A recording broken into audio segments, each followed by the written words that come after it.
Hey everybody, how you doing?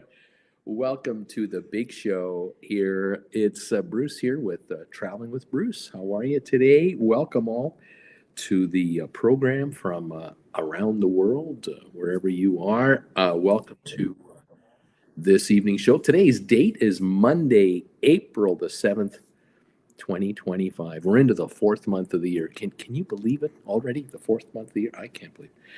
Unreal. Thank you all for saying hi and joining me every week. Thank you for these thumbs ups that you're able to pass on. I've got a question of the day going for you. It's about the CDC. I've got a story about the CDC. The question of the day is: should the CDC stay funded to do cruise ship health inspections, among other ththings? Votes are coming in. 82% of you say yeah. Not very many say no. 82% to 18%. If you get a chance to hit that answer, that'd be great. Also, give me an answer, yes or no. Also, thank you for thumbs ups. Keep them coming in. We absolutely appreciate the thumbs ups coming through here. 10 so far and counting. Thank you very much, everyone. News today. Let's start off with the CDC. Apparently, the story goes that the U.S. government has been doing some pretty vicious firings of employees without any notice whatsoever. People are just being given emails. You're fired. You're gone. Your job is no longer available. You've been let go. Whatever. One of the areas that has been hit apparently is the Centers for Disease Control. I believe they're headquartered in Atlanta, Georgia. The CDC is the organization in amongst their entire network. They have a department that looks after cruise ships. They look after inspections of cruise ships. They also are the agency that track disease. If you've got an outbreak of norovirus and a whole bunch of people on board a cruise ship come down, with they can't keep food down. They're having diarrhea. They're having all kinds of issues. They have to be notified. And what, of course, has to happen is a cruise ship with a certain number of cases. If it's a certain, I think it's more than 2% of the entire population on board a ship. If they come down with a norovirus, there has to be an emergency procedure done when the ship comes into the port of call. You get all the passengers off the ship, and before you allow anyone on the ship, you do a serious cleanup with disinfectant everywhere, all the handrails, all the dishes, the kitchen area, the anywhere where of course, the public comes through, the door handles of every door, the public bathrooms. It just goes on and on. Apparently, if it's higher than another percentage, I don't know the number. I'm going to guess more than 5 or 8%. Then you've got real problems with the CDC, or you used to as a cruise ship operator. If you were running that kind of infection rate, you were really in trouble. You could be delayed from leaving your port. Cruises could be canceled. It could be nasty. But again, the public health is everything. Now, the thing that the CDC is really known for, and what's discussed the most in the open media, is where a cruise ship comes in to, say, the port of Miami, and the passengers are getting off the ship. The CDC will show up without any announcement whatsoever as a surprise announcement to do a surprise inspection. And what they're looking for is hygiene practices being followed. Normally, a cruise line, if they operate under their own rules, under their own corporate guidelines, the CDC hasn't got a problem with ships whatsoever, because if you are with Royal Caribbean or with the Carnival organization or Norwegian, and any of the ships, any of the different brands that they have, Every ship on each cruise line tries to operate on a strict set of standards for cleanliness and hygiene. What happens, unfortunately, though, is that sometimes the crew of a cruise line, you might have a gap in the quality control area. And it has happened where a ship will come into port in Florida, for instance. There'll be a surprise inspection done on a ship, and the ship will fail their inspection. And the entire inspection is available for public viewing. This is posted on the CDC websites, and so a cruise line cannot hide a substandard failing grade for hygiene, and that's highly embarrassing for cruise lines. And I have seen over the years since I started this channel back in 2017, I've made reports from time to time where a cruise line fails an inspection. But I'll tell you, within hours, the ship is cleaned right up, and they have a second inspection the next, as soon as possible, and they almost always pass the second time around. But cruise line CEOs and senior executives do not take kindly to any of their ships failing an inspection. And it's not that they're mad at the CDC; they're furious at their ship captain or the director of the entire cooking department, the head chefs, or they're furious at the hotel staff of the ship. And there are changes made pretty quickly. Sometimes it's personnel, sometimes it's procedures. Other times it's additional personnel dispatched onto ships by cruise lines for surprise inspections by the cruise line. And it's good to see that. The problem here is that the U.S. government has cut back funding to the CDC in a very serious way. And one of the departments that has been decimated from personnel is the department that inspects cruise ships for hygiene and cleanliness. And I don't know how the CDC is going to be able to do surprise inspections without their trained staff. You cannot just hire 3 people off the street, send them onto a cruise ship, and have them inspect a cruise ship. You have to have experienced people. You need people who are experienced in HVAC systems, because sometimes diseases are passed through air conditioning ducts and so on. You have to have water specialists with regard to the complete cycling of liquids throughout an entire ship, from bathrooms to dishwashers to faucets. You have to have public bathrooms inspected. You have to have food handling specialists. It just goes on and on and on. And you have to know whether a garburating system, right from the kitchen all the way down to the machinery below deck, is functioning properly, is sanitary. You have to check the water filtration systems. It just goes on and on. And I fear, one of my fears is that a year from now, there will be a regular breakout of diseases, norovirus, and maybe other problems on board cruise ships in and out of the States because of a lack of oversight from the CDC. And the CDC are like the cops. They are all powerful, and cruise lines pay attention to these guys. But if they're not going to be around and the cruise lines have nothing to fear, no repercussions, no public outing of any problems, you're not going to know whether or not the cruise you're thinking of going on maybe 6 months from now on a particular ship, you're not going to know that that ship has had all kinds of medical issues on board with their passengers and crew.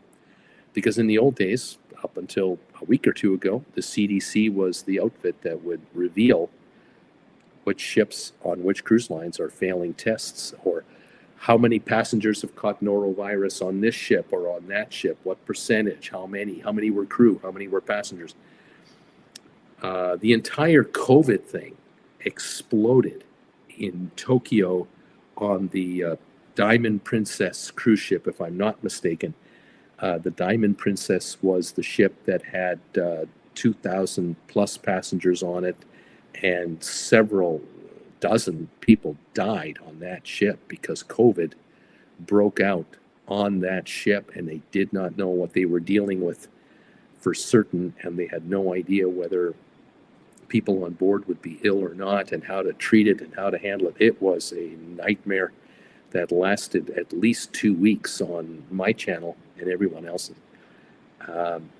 Anyway, it is what it is. Sometimes cutbacks are a good thing for cutting the fat, but I don't know if this the cutting out of CDC medical professionals is such a good idea for the health of the nation, the health of the traveling public. What worries me is a cruise ship will come into port in Fort Lauderdale. 3,000 passengers will get off the ship. 300 are suffering from the norovirus. Another 300 are infected and they don't know it because it doesn't show yet. And off go these people in all directions to travel on or head home, wherever they're coming from, internationally, domestically in the US. And this disease spreads through airlines and airplanes and through hotels and restaurants, rental cars, you name it. And it just goes everywhere. It's an invisible, undetectable problem that the virus can linger apparently several days on a door handle, just to give you an idea. So more than one person can catch this nasty virus. Cruise ships are notorious for having a small space with a lot of people in it, and so the odds of disease spreading amongst the population of a cruise ship is much higher than if you're in a large resort, say an all-inclusive in Mexico or something like that. Anyway, that's one of the stories that I'm talking about. And that's why today on my channel, I'm asking you, if you wouldn't mind, give me your opinion on the CDC's worthiness to exist, especially from a cruise ship inspection angle. I would love to know your thoughts. So far, 23 of you have made a vote. Thank you for participating in that. 19 thumbs ups, by the way. Thank you for that. 91% of you say the CDC should be funded. I doubt that.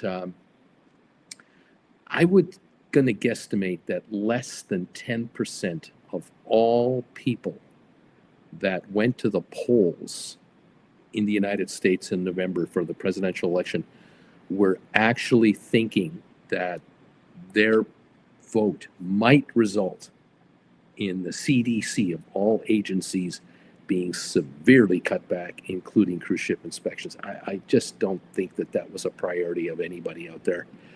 But for some reason, this has become an issue in the White House. I can't answer it. I would hate to think that the cruise industry lobbyists in Washington were told by senior management of the cruise lines to get the CDC out of their lives.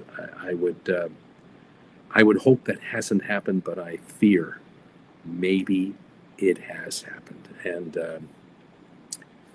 cruise lines donate to super PACs. Maybe the lobbyists have influenced enough people in the White House to throw this in there as one of the cutbacks, and they just immediately went and did it without any thought of the bigger picture. I'm just a guy in front of a computer thinking, I don't know, what do you think? Curious to know. Thank you all for joining me today. Got a couple more things for you. Got some trivia for you tonight. Sharon is here, number 2 tonight from a cold and rainy New Jersey. Welcome, Sharon. Katie is here. Hi, Uncle Bruce. Hope you and Auntie Jen are having a lovely evening. We are indeed. We're in Rancho Mirage, California, where it's been beautiful the last few days. Last week we had some windy days, but gorgeous now, and we're approaching the mid to high 80s, getting warmer this week. Ken Koreka in the house with Janet in Saginaw, Michigan. How are you guys? Temperature's 32 right now, going down to 22 tonight. The cold lakes are keeping the temperatures down here. the Great Lakes in Canada and the U.S. Gas is $3.19 a gallon. Welcome, and number 5 thumbs up. Kirk Brunson is in the house, YouTube and Facebook channel. Hi there, Bruce and TWB family. Kirk from New York City is here, and he is working, but I'm on lunch right now, so it's all good. Ken Karaka, the Great Lakes had a 34% ice coverage this year, which is higher than we have been running lately. That keeps the spring temps down, I can imagine. Robert is in the house. Robert Mailhout. Good evening, Uncle Bruce and Auntie Jen. Hope all is well. I hope you noticed my logo up there. Is thinking of you tonight. Don't want to get caught. Brittany Anderson. Hello, everybody. Hello there, Robert Mail. I just got done watching your stock markets with Bruce channel today. Brittany Anderson. Gas is $2.73 and diesel is $3.39. That would be on a per gallon basis where they are. Robert, correct on that logo. Yes, sir. You get the right shirt on. You get the right logo going tonight. Deep Value number 12 here tonight. Welcome, Deep Value. Seawood, yes, and credit cards have been canceled for some federal employees. Yes, indeed. Kevin Chapman, greetings, Bruce. The author himself is in the house. Hello, Kevin Chapman. Greetings, Bruce. You don't think Texas and Florida can do the job of inspecting cruise ships for health issues without help from the feds? You have no faith. Thumbs up number 11 tonight. There you go. Kirk Brunson's YouTube, number 9, thumbs up. Thank you, Kirk. Brittany, I met them through the Hangout shows and trivia shows back in the day. Number 16, thumbs up. Sharon, of course, CDC should monitor cruise ships' health, but it isn't going to happen under this administration. Honestly, the cruise ship industry should take on this responsibility because it is important, but I fear it is not going to happen. Roger Holcomb, hi there from Jacksonville. Hello, sir. Welcome from Jacksonville, the number 1 city in Florida for population, the largest populated city in the state of Florida. Welcome, sir. And good evening to you. Ms. M. Hey, Bruce, I'm thumbs up number 14 tonight. Stephen Butler, CDC oversight helps give cruisers confidence that they can cruise safer when it comes to health and safety issues, especially those elderly cruisers who might go on just one last cruise with their family, maybe. You have people coming on board cruise ships that may not have, 100% ability to fend off viruses like we used to when we were younger. Children, small kids. It's not a good thing. No, I don't think it's a good thing. Stephen Butler, number 17 tonight. Donnell is in the house. Hello, Mr. Donnell O'Mahony. Hi, Bruce, Jen, and everyone. My counter says I am number 10, but I don't trust it. But, I got a thumbs up going tonight. Connie is here. Missed my cruise last month. Driver never showed up. Such a letdown. That's unbelievable. Brittany, currently a cold 56 in Pensacola, Florida. Pete Haskins here. Looking on from Sydney, it's a thought that cutback on any health services is not a good idea. I am being diplomatic. I hear you, my friend. Brittany, I asked my husband about the diesel prices as I cannot find it anywhere online. It is always higher than gas nowadays, isn't it? Welcome all to the program. We got trivia coming up. Let me give you a little more news for you. Norwegian Cruise Lines is doing what has to be done by all cruise lines. Sooner or later, you have to let go of your oldest ships. You have to let them go. You either have to send them to the scrapyard or you give them another life in another way. And Norwegian, NCL, what they've done is they have are unloading the NCL Sky next year in 2026. And in 2027, they're saying goodbye to the NCL Sun cruise ship. These two ships are going over to India. They're going to be part of the fleet of a sailing outfit called Corbelia Cruises in India. And I think this is the 3rd Norwegian ship that they will have, as they are now offering nationals of India, sort of a domestic cruise line there, cruise holidays. Now, where these ships actually go and whatever, I don't personally know. But this is a way for Norwegian to get something more than scrap value for these long-serving, loyal ships. I believe it was the Norwegian Sun ship that helped give this channel a lot of following back in probably 2017-18. At that time, I found a story that had been just showing up here and there, and then it really blew open. It was a story about the Norwegian Sun cruise ship, where passengers had been on the ship for a cruise, and I believe it was a Caribbean and a Panama Canal cruise. And what they didn't know is when they boarded the ship, it turns out that they had boarded the Norwegian Sun, which was actually headed for Victoria, British Columbia, for a dry dock. And on the way to the dry dock was going to be worked on by a construction crew on board the ship with paying passengers. And apparently, they were working on the front of the ship, on the top decks, in the front half of the ship. And all of the dust and debris that came off the sanding machines and everything else would land on the balconies of all the ships and land in the public deck areas of the ship. And there were photos posted on the internet of people holding their Bloody Mary drink, and on the top would be a film of scum from the construction of the teardown of the ship. They were doing a teardown of the decks, stripping the decks with chemicals and sanding machines while it was sailing in the tropics. The air conditioning system was on, of course, and all of this construction filth entered through the entire air conditioning system, so that the restaurants, every cabin, every public space now was hit with this god-awful odor from the stripping materials. They were using this paint, this liquid to strip paint off and then repaint surfaces. Terrible, just terrible. The images on that ship that were making the media were shocking. Construction materials everywhere,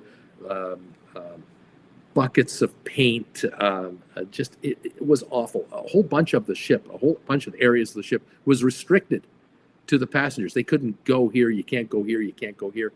Certain bars were shut down. No one knew this was going on when they booked their cruise. No one was told. The cruise line was refusing to offer any kind of compensation for this whole mess until the media picked up on it. I picked up on it. I posted photo after photo after photo after photo. I had viewers who were joining my channel saying, "You're the only guy on YouTube talking about this." And so I just made a daily report on what was going on with this ship. And I believe Tom Henry found me because of that story. I think Tom Henry was the one who was one of the early who found me, who stuck around ever since. I think a few others at the same time. It was absolutely unbelievable. It was an absolute unbelievable miss. And I think it was the Sun. I can't be 100% sure, but I think it was so many years ago. But now here we are, probably 7 years later, and it'll be next year in 2027. So in 2 years from now, the Sun will be retired. The sun will set on Norwegian, and the ship will now head to India. And there will be a refurbishment of both of these ships, the Star and the Sky and the Sun, Norwegian Sky and Sun, before they hand them over, or as part of the handover. The ships will have to be refurbished.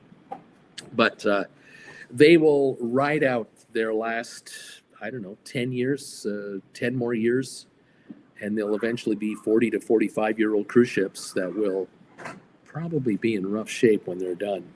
But again, I can't speak on behalf of Corbelia Cruise Lines. It's or Cordelia Cruise Line. Cordelia. We'll find out over time what happens. Thank you, everybody, for being here. Ms. M, number 14, thank you. Stephen, thank you for the thumbs up. Thank you, everybody. Thank you. Human Being says democracy is misused and we need regulation. Brittany just shared out the show on Facebook. Sharon, we sailed to Havana on the Norwegian Sun in 2018. It was good times. It was probably refurbished by then. They had to do a lot of work, and apparently it was The ship went through the Panama Canal and ended up in Mexico, in the port just before Los Angeles, Ensenada. The ship went to Ensenada, and it was a 5-hour stop. It was a nothing stop. It didn't need to go to Ensenada except for one reason and one reason only. The reason that ship went to Ensenada, the Sun, was because they had to offload all the hazardous chemicals that had been loaded onto the ship and had been used on board to do all of this resurfacing of the decks and you name it. They also threw out all the carpeting they had ripped out. They were throwing out all the materials. And there were photos on the pier where the ship was offloading huge containers of this construction garbage, basically, and poisons. I mean, all kinds of poisons were being offloaded. People had taken photos of the labels on these drums filled with toxic chemicals that are like dangerous as hell. You have to wear a hazmat suit to handle this stuff. This is the stuff they're using on a cruise with people in bathing suits. Okay. Anyway, they offloaded all of this stuff in Ensenada because the next stop for that ship was Los Angeles. And you are not coming into Los Angeles and getting away with having that stuff on open decks on an operating cruise ship with American passengers on it. So they took all the evidence of their misdeeds, at least they thought they did, off the ship and dumped it into Ensenada. I did hear later that they were trying to offer something like a 20% refund for all passengers on the ship, and then they upped it to 35%. I don't remember what ended up happening to that deal. What ended up was the final thing about it, but the PR was god-awful. Frank Del Rio got roiled over the coals. I mean, he got raked over the coals. I did it. Everyone else did it. All kinds of YouTube channels picked up on this debacle, and we all just slammed them for this unforgivable crime. And it might have been illegal, except they were pulling this off in Honduras, Mexico, Panama, Costa Rica. None of these countries were going to stop these guys or take them to court. By the time they got the ship to Los Angeles, there was nothing to see here. The cruise ended eventually somewhere there, I think, and then they sailed it up to Victoria, and they did some more work there. Anyway, that was a long time ago. Thank you, everybody. Appreciate you all being here tonight. One more story for you tonight, and then we'll do some trivia. We'll have some more fun here. Brittany is saying, I remember you talking about the construction crews on the Norwegian ship. I wish I could remember the name of that ship. I know that on my channel, those videos are still there. You can see them from way back when. If you have absolutely nothing to do with your life, you can go to my homepage and look up every video this channel has ever posted. None have been deleted, but in any event, that's another story. Okay, one more story tonight. It has to do with this place here, a place near and dear to Jennifer and my heart.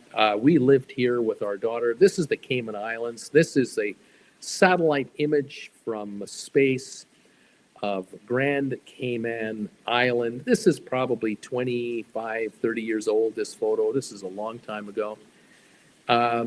When people ask me, what was it like there? I would tell them that the island was about 20 miles from west to east or east to west and about 12 miles high, and that the island looked like a letter L lying on its side, and the bottom of the L looked like a serpent's head. And so you can see the dragon head, Jen is saying, serpent's head on the top there, and coming all the way down. Now, on the bottom left-hand corner, sort of at the bottom of the neck of the serpent there, that is where Georgetown is. That is the big city where most people live. And you can tell also there's a straight line from left to right, just at the back of the neck there. That's the runway from the airport. That's where you land and take off to come in and out of Grand Cayman. The middle part of the island is really swampland. It is mangrove land there, and no one actually lives there. But you can drive around a good part of the exterior of the island. You can go all the way to the east end and then all the way back to the top of the island where the top of the, let's say, the back of the island is. You can go there. Beautiful area. Stingray City is at the back of the Serpent's Head in the open water there, and an interesting place. Anyway, the island, because Jen and I lived there with Jen Jr., there's always interesting politics to follow on the Cayman Islands. Like your hometown or your home state or your home country, the Cayman Islands is just like any place else. If you're a full-time resident here, there are local controversial stories going around all the time. And the government of the Cayman Islands is interesting in that they run a little kind of a parliamentary system. They report to the Governor General or the governor of the island, who is the Queen's representative from London. This is a UK territory. But the islanders handle their own affairs unless there's a court case that has to go to what we would call the Supreme Court. That goes to London in England. But this island does have its own prison for bad people. It has its own police force. They have their own, of course, municipal government. They have all of their local electric company employees, water people, sanitation, keeping the roads going, you name it. Civil service, there's customs officers here, what have you. Now, cruise ships come and go all the time out of the Cayman Islands. And if you take a look at this photo here, this is a fuzzy photo from probably 40 years ago. This has got to be 1985, maybe 1990. I'm going to guess 1990, because what you're looking at here are a collection of cruise ships, of which only, I'm going to guess, not one of these still sails today. Not one of them is still sailing. You're looking at a Carnival ship kind of in the middle with the red funnel there. And then you're looking at to the right of that Carnival ship is a Royal Caribbean ship. And I think there are two more Royal Caribbean ships behind that ship. They all have a disc-looking top deck there in the middle where their smokestacks are. There used to be a restaurant just below the funnel back there. Some of you will remember those ships. The rest of them, as you can see, are probably all, most of those smaller ships are not with balconies. The big ones are, like the really 2 or 3 big ships from Royal Caribbean, probably all have balconies. So this could be 1990 or so. Here's another shot from space, or probably space, an enhanced photo of cruise ships in Georgetown, right off of downtown Georgetown. And I'm showing you this because today, right now, to this very day, if you are coming to the Cayman Islands on a cruise ship, you are going to be dropped off here. You're not going to be able to come onto shore and just walk on the shore. The Cayman Islands does not have a port facility that can handle any of these cruise ships. They are all tendering their passengers on and off the island, which means, unfortunately, on windy days, blustery days, there are no passengers coming off cruise ships. They will not even come in because it'll be too choppy. So because of that and other reasons, the government of the Cayman Islands has attempted to propose the construction of something like this. They would like to see, here's an artist's rendition, they would like to see an enhanced port facility that would extend with a couple of piers to allow up to 4 giant cruise ships at a time to dock here. And this would allow for passengers to walk on and off cruise ships onto shore. Now, the theory is that there might also be other ships still tendering passengers, because you can notice here on the bottom right, there looks to be about 4 tender ships down there. And they could be servicing ships that are still not at these piers. But the island has been contemplating, at least the government of the island, they've been contemplating the construction of a very large addition to the existing port facility along with these piers. And a local group of citizens who are very keen on the environment are howling in protest, saying, no way should we be doing this in the Cayman Islands.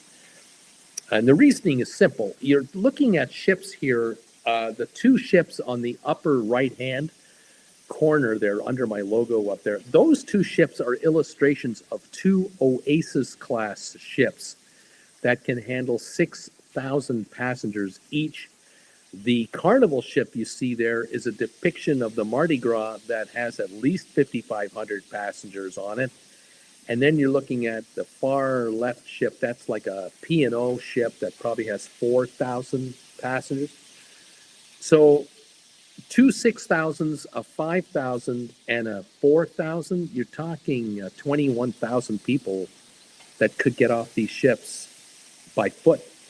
And I'll tell you right now, if these ships were to be able to dock here, I would bet you that 19 out of 21,000 people would get off the ships. That there would be very few staying on board. And add to that the possibility of 3 or 4 or 5 other ships just doing this right here off of the port. You're talking another 14, 15,000 more passengers per day coming onto an island like this that has a total population of 65,000 people. Now, you bring on 25 to 30,000 people a day, 6 days a week onto the island. You are talking an absolute nightmare for the folks who live here. That is the issue. And this is where Jen and I can absolutely relate to the dilemma that the folks in the Cayman Islands have and have been dealing with here. This project here was supposed to cost $400 million max when it was first proposed about 5 or 6 years ago. This would be back in 2019 or so. And at the time, it looked like smooth sailing, that the government had put out tenders. They had put together these artist renditions. And then they were thinking of voting for it. And the citizenry revolted and went, no damn way do we want to do this. The islanders are saying that you are going to have to destroy 25 acres of precious coral reef, which scuba divers are enjoying. You're going to destroy all kinds of other problems here because you have to dredge the water, the bottom surface, to make it deep enough for these ships to come in here. Plus, you're going to have to pile drive these massive concrete piles into the ground all the way out. Those piers, they look kind of innocent to you from here, but let me tell you, those things are about a quarter mile long, maybe a half a mile long. They're going out several thousand feet. This is going to be an environmental disaster for that area of Georgetown. And I can tell you from a resident point of view, when we lived in the island, Jennifer and I, excuse me, we moved there in 1998 and we were there until 2000. This was not an uncommon scene most days of the week. The only day there were no ships were Sundays. Sundays, no ships at all. That was they called that the holy day. But Monday morning, when Jen and I and Jen Jr. would hop into our Honda Accord with the right-hand wheel drive, because you drive on the other side of the street here, to get to school, to get Jen Jr. dropped off wasn't too bad. But to get me to work, I had to go through downtown Georgetown. And you're looking at downtown Georgetown there on the bottom right. That is the downtown core. And for the first few months that I was there, we had an office the firm I worked for had an office in one of those 4-story, 5-story office buildings. This was a nightmare. We had, at that time, look at those 1, 2, 3, 4, 5, 6, 7. There's 8 ships there. we would have had easily 15,000 people come off those ships. And all of the taxis and buses, and we're not talking about Greyhound buses with 60 passengers. We're talking about these minivans and mini buses that could hold 25 passengers at a time. There were dozens of them everywhere. And we had stop and go traffic.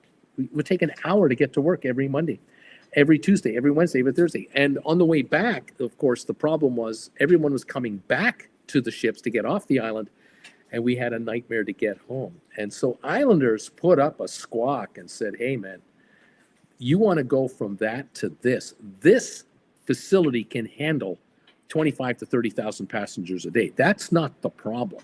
The problem is the image behind this image. But come back on shore a little bit. You don't have a way in the traffic area to handle these people. There's just no way. The island wants to be known for this. The Islanders are saying to the government, guys, what are you doing? This here is what makes you all the money. The Cayman Islands makes a fortune from these kinds of facilities right here. You're looking at some condos that are on 7 Mile Beach, and some of these are also hotels, resorts. Look at this picture here. You can see how resorts have all the beach chairs out on the beach. They have their swimming pools there. They have the lookout over the water. Some of these buildings are for private condo owners. Most of these are for resorts. And they have conference rooms, and they have restaurants and bars, and they have services on the beach, and they rent the beach toys. And people who stay in these rooms here year-round, these folks sell their rooms year-round, these guys are bringing in between $300 and $800 a night per room. And the Islanders are saying, hey, government, you don't need cruise ships to make money. You're already getting a percentage tax on every room that is rented. The government is charging, I think, a 20% tax as a room tax, a tourism fee. There's also a fee to land at the airport, which covers all the costs of the airport. The taxi drivers pay a licensing fee to be taxi drivers. The bus drivers pay a fee. People who go here to these resorts, they rent a car. They'll rent a car for a week that they're here, and they're paying a license fee to be able to drive on the roads included in their contract. The government makes an absolute fortune in revenue from this business right here and this business right here. And the Islanders are saying to the government, guys, you don't need to spend $400 million on a new port facility. And that was then. Fast forward to today. There's a national election in the next few weeks in the Cayman Islands. And there's a referendum because the COVID breakout in 2020 killed the project that the government wanted to have happen. The citizens of the island signed a petition to have a referendum, and they needed 60-something% of the voters to sign the petition to make it mandatory to have a referendum. And they did. The group that wanted to stop the port facility had so much support that over 65% of the population signed the petition, which guaranteed that it was going to fail. If they went to a vote, it would be a no vote. The government reluctantly was adding the petition to the next election because the government wanted to go ahead and the citizens wanted the referendum first. But COVID stopped everything. Cruise ships stopped coming to the Cayman Islands. Planes stopped landing in the Cayman Islands. And so the referendum was tabled, and the entire project was scrapped for another day. Well, 2025 is another day. The problem now is that the government is proposing a referendum on just a yes or no vote. The opposition to the facility are saying, where are the renderings that you're proposing on this one? Because the old one is gone. You're not going to build the old one. It's going to be different. How different? What is it going to look like? How much money is it going to cost? How many ships can be handled? How many passengers are you expecting? What is the goal of the government for passenger count? Nothing is available. Nothing has been released. No studies have been made. No environmental impact studies are being done. And the citizens are in an uproar going, this is a referendum. You want us to give you a blank check and trust you guys? The problem with the last one was that the people in the government positions were the leading business people of the Cayman Islands. The folks who owned the car rental agencies, the folks that owned the t-shirt shops, the folks that rented or that operated the buses, the folks that had all the facilities for go to Stingray City or go here or go there. They were in the government or were backed by these people were backing their government members to get this done so that they could guarantee themselves 30,000 people a day, 6 days a week coming onto the island. And then we'll have a referendum about Sundays, because why should we leave that port quiet on a Sunday? Shouldn't it work 7 days a week to pay for itself? This was the controversy back in 2020. And so this is going on right now in the Cayman Islands. While you're looking at going on a cruise and thinking about, should we stop in the Cayman Islands or should we take a cruise that goes to Cozumel, or what do you think? The folks in the Cayman Islands are grappling with this potential monstrosity that is being shoved down their throats, and they don't like it. The government is saying that if we don't do this, we're going to lose business. There won't be any Oasis-class ships coming here. The biggest cruise ships will not come to the Cayman Islands, only the medium-sized ships. The population is saying, good. Those are already too big, and keep them offshore. And that way we might only get 1,500 people per ship instead of 3,000 per ship. The Cayman Island residents are talking about limiting how many people can come on the island. Does this sound familiar to any of you out there? The island, though, the government is saying we're already losing business. We're already losing cruise ship passengers because our counts are down. And the opposition is saying there's a reason why the counts are down. It's not because we're a bad place to visit and cruise lines don't want to come here anymore. The reality is, look at all the private islands that have been built in the Bahamas by the cruise lines. Look at the facility in Haiti. Look at the facility in Grand Turk. Look at other facilities being built now in Mexico and Honduras. There are these private getaway locations that the cruise lines now are negotiating to be built, so the cruise ships can go to these off-site places, control every aspect of the passenger spending, so that when you get on a Royal Caribbean ship and you go to Labadee or you go to Coco Cay, you're on Royal Caribbean property on the ship and on land for your entire 5-day cruise or 7-day cruise. And that's what's taking business away from Jamaica and possibly from Cayman. Now, Jamaica has come out and said, we're building private resorts for the ocean liners, for the cruise lines. We're going to do it. Dominican Republic, we're doing it. They want to preserve the business. The Cayman Islanders are going, we're the number 3 banking center on the planet. There's more money here in banks than anywhere else except New York and probably London. We have massive numbers of high-end workers here that are bankers and lawyers and auditors and stockbrokers. We have the top-end resorts here. We've got the Hyatt Regency. We have the Westin Group. We have the Inn in the Park. We have another one of those high-end hotels that I'm losing sight of right now. It'll come to me later. We've got the top chains charging $500, $600, $700, $800 a night for hotels. We have 5,000 people a night dropping this kind of coin. What do we need t-shirt buyers for? Why would we want 30,000 people that are going to drop $100 each? There's no money in it. Of the $100 they're going to drop, the cruise lines get 70, 80 of it. We get 20, 30 bucks. It's not worth it. Our roads get ripped up. Our traffic jams are a nightmare. It's costing us business with respect to the business of this place. This is the debate going on. Anyway, there you go. There's my story for the day. Hope you don't mind all of that. Okay, welcome to trivia time. Are you ready for some trivia? Giddy up, everybody. Let's see. Any more comments here between anything I'm missing here? Paul Romero, I'm doing a 12-day Greek island out of Rome. Wanted to know if you've done that or have info on it. I've not done a cruise out of Rome to the Greek islands. I did a cruise with my daughter for the Mediterranean that visited Rome, but we did Naples, Rome, and we did the Western Caribbean. But I'm sure a number of folks here have done this trip. Brittany, dinner for my husband and I tonight was homemade jambalaya made with just smoked sausage. Ooh, so delicious. Sylvia, I'm number 23 today, Bruce, on your thumbs up meter. Hello, everybody. Donnell, hi, Sylvia. Hope all is well with you. Trivia's coming. Sylvia Donnell, hi there. Came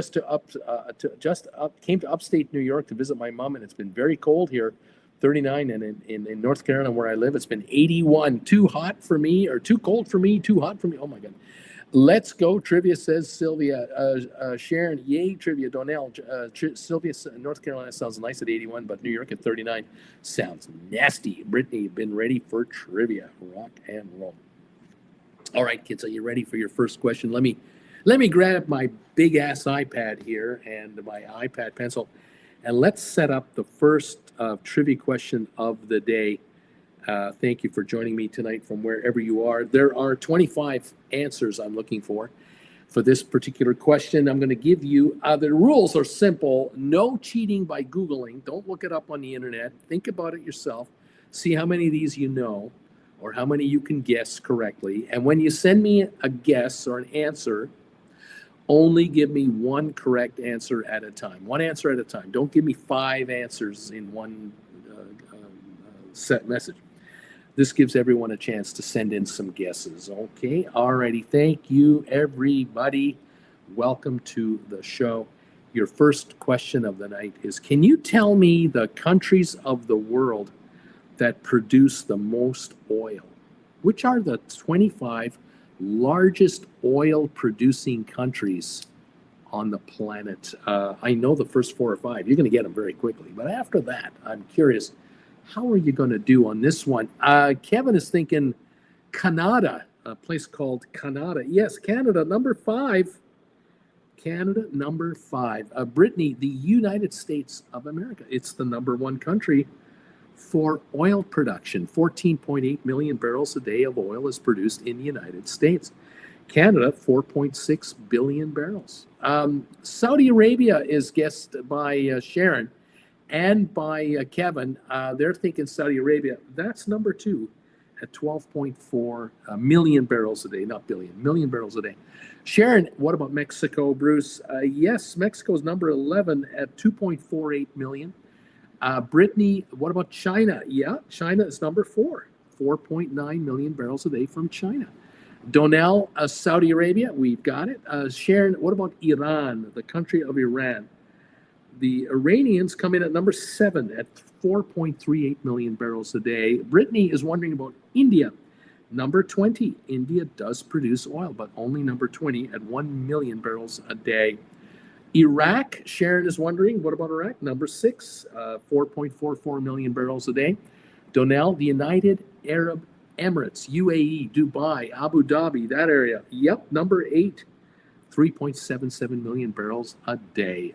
We have Iraq here. Denmark, you're thinking about offshore Denmark. No, not Denmark. Brunei. Roger's thinking, what about Brunei, Bruce? Does it have oil production in the top 25? It does not, interestingly. Ken, correct it. What about Norway, the North Sea? Yeah, Norway, number 13 in the world at 2 million barrels a day. It used to be higher, but they're depleting their resources out. Cool Jazz, Venezuela, Bruce? Yep, number 12 in the world, 2.36 billion. They used to be in the top 5. But with all the government corruption and all of the ridiculous dictators they've had now, Venezuela is a basket case when it comes to producing oil. Kirk Brunson is thinking Iran, and Deep Value has Russia. We've done Iran, but Russia we haven't done. Number 3 in the world, 11.3 million estimated barrels a day. Sharon, what about Egypt? Would Egypt be producing any oil of note? No, they're not. They're not in the top 25. What about Kuwait? Roger wants to know. Number 10 in the world, 2.99 million barrels a day out of Kuwait. Absolutely right. We have Kuwait. We've got Canada again. Brittany is thinking Italy. Is there any oil coming out of Italy with all the water and around that? Would they produce? Nope, nothing out of Italy. They don't make the top 25. What about Nigeria rather than Nigerian? Nigeria, yes, number 15 in the world. Nigeria. Donnell, Turkey, the country of Turkey, Bruce. Nope, not in the top 25. Roger, Qatar, yep, number 14, 1.99 million barrels a day. Brittany is wondering about Pakistan. Nope, they don't fall on the oil side. Kuwait, we've got Kazakhstan. Kevin is wondering about Kazakhstan. Yep, number 18, 1.7 million barrels a day. Larry Blake, Colombia in South America. Yeah, number 23.91, 910,000 barrels a day out of Colombia. Sharon is wondering about Australia, the huge continent. Nothing yet. No, they're not on the list. Ken has UAE. We've done that. Japan, Bruce, is it a producer of oil? No. The United Kingdom, the UK with its offshore, yes, number 19, 1,080,000 barrels a day. The UK comes in at number 19 on the list. Brittany Anderson, Brazil. Yeah, number 9, Brazil, 3.2 million barrels. Larry has Nigeria. Ken has Kuwait. Cool Jazz, Guyana. Not on the list. USA, we've done. Kosovo, not on the list. Ukraine, not on the list. Iraq, we've done. South Africa, not on the list. Venezuela, we've done. Yemen, not on the list. Argentina, nope, not on the list either. We're looking for, I've got here in Africa, 2 countries in Africa. I've got Middle East countries. I've got 1 left in the Middle East. And in Asia, we might have 3 more. Suriname or Chile? No, neither of those. Those are South America. I need Africa, and I need the Middle East, and I need Asia. Nigeria, we've done already. I'm looking for 2 countries that start with the letter A. They're both in Africa, to give you a hint there. It's not Kenya. We're looking for a Middle East country that starts with the letter O. Vietnam, Bruce? No. Ghana? Nope. Angola? Yep. Angola's number 16 at 1.8 million barrels a day. What about Singapore? No, too small city-state. You're thinking Qatar, not guitar. Qatar, we've already done that. Oman, yes. Sharon, it is Oman, number 21 in the world, 1 million barrels a day. Kevin Chapman wondering about Indonesia. Yep, Indonesia, 22nd in the world, 950,000 barrels a day. Donnell, Angola? No, there's 1 more country in Africa with an A on it. Oman was just guessed. Algeria, there it is, number 17, 1,700,000 barrels a day. Algeria's been done. Oman has been done. We have 2 more to go. These are in Asia. Well, yeah, 1 is in Asia. 1 is near or the neighbor of Singapore. You'll guess that one in a minute. The other one is a country that Russia invaded, but not Afghanistan. But it starts with an AZ spelling in Asia, probably neighbors to China as well, if anyone has a shot at that. AZ spelling. Libya? No. Malaysia? Yes. Malaysia is the Asia country, 25th on the list, 760,000. And Azerbaijan, you got it. Sharon, you nailed it. That is the first quiz right there. Those are the 25 biggest producers of oil on the planet. We've got the USA, Saudi Arabia, Russia, China, Canada, Iraq, Iran, the United Arab Emirates, Brazil, Kuwait, Mexico, Venezuela, Norway, then Qatar, Nigeria, Angola, Algeria, Kazakhstan, United Kingdom, UK, India, Oman, Indonesia, Colombia, Azerbaijan, and Malaysia. Those are the top 25 producers of oil. Okay, let's move on to another guess, another quiz for you. So I set up the marker here. Okay, I'm looking for 10 countries, the largest beer producers in the world. The 10 top beer brewing countries. Where does most of the beer come from in this world? Top 10 beer producers. Here we go. Fire away. Here we go. Brittany is thinking the United States of America. They're number 2 in the world. 22.5 million kiloliters. Oh, that's a lot of beer. Sharon has the USA. Kevin is thinking Germany. So is Miss M. Sharon is thinking Germany. Kevin, Germany. Deep Value, Germany. Donnell, Germany. Bruce, Germany. Number 4. 9.5 only, not even half America's total, not even half of the USA. That's an amazing number. Ms. M, what about Canada? You Canadians love your beer. We do, but we're not in the top 10 because Canada has only 40 million people. America has 400 million people. So we just, as much as we drink it, we just aren't there. We drink our fair share per person, but on a country, we just don't do enough. Kevin is thinking the United Kingdom, the UK, number 8 at 4 million of these billion whatever barrels. Yeah. Sylvia, Sharon is wondering about Russia.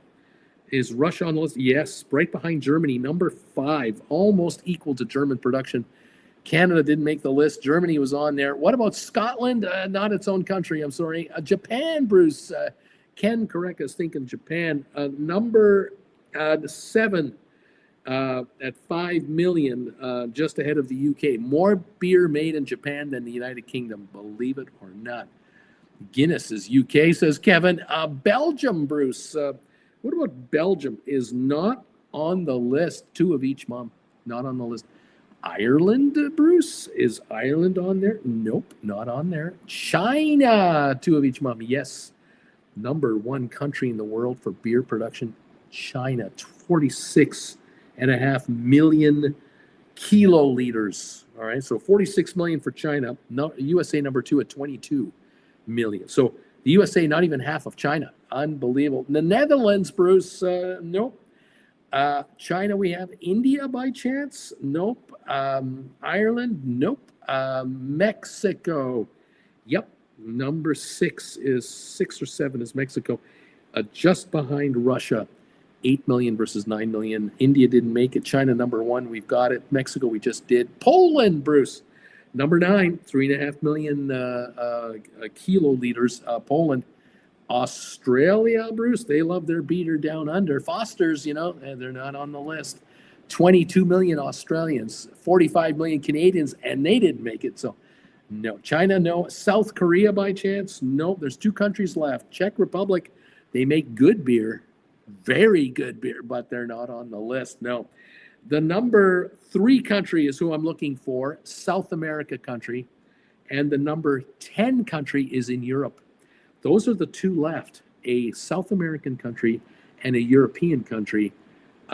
Think about a South American country with a big population. So we're not talking about Uruguay or Chile or anything like that. We're talking a South American country with a lot of people.